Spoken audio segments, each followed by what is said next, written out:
தொழுது வந்து அணையாது ஒருவாறு ஒதுங்கும் வன்தொண்டன் புறகு என்று உரைப்ப.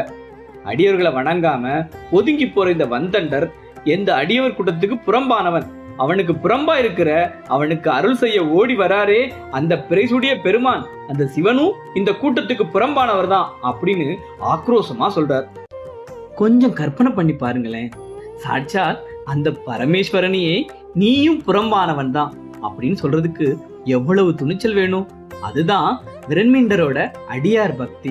கேட்கும் போதே மெய் சிலிர்க்குதுல. விரண்மீண்டர் அப்படி சொன்ன உடனே கருவறையில இருந்த தியாகேச பெருமான் என்ன செஞ்சார் தெரியுமா? என் பக்தன் விரண்மீண்டன் சொன்னது 100க்கு 100 உண்மை அப்படின்னு ஏத்துக்கிட்டார். என்ன ஒரு கருணை!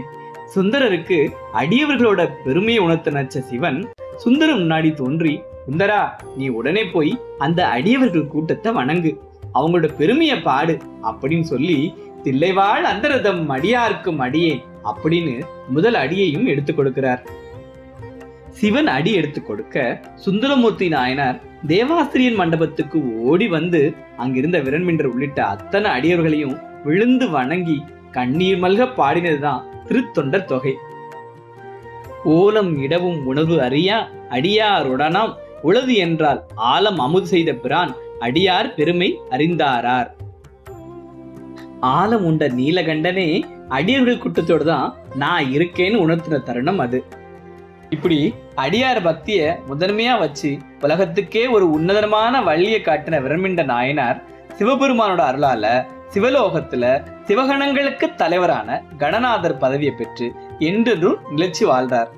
தக்க வகையால் தம் பெருமான் அருளினாலே தாழ் நிழற்கீழ் மிக்க கணநாயகர் ஆகும் தன்மை பெற்று விளங்கினார் அப்படின்னு சேக்கிலார் சொல்றார்.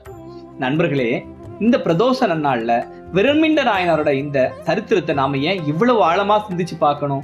இதுல இருந்து இன்னைக்கு நாம கத்துக்கிட வேண்டிய செய்தி என்ன தெரியுமா?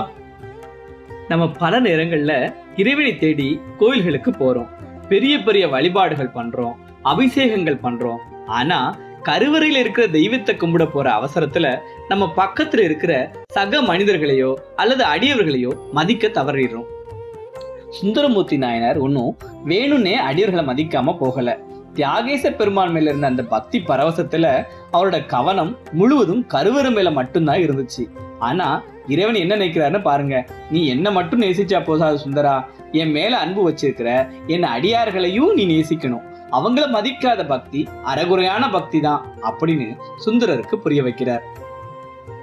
இதுதான் இன்னைக்கு நமக்கான மிக முக்கியமான செய்தி. ஆன்மீகம் அப்படிங்கிறது வெறும் கோவில் சுவற்றுக்குள்ள மட்டும் சுருங்கி விட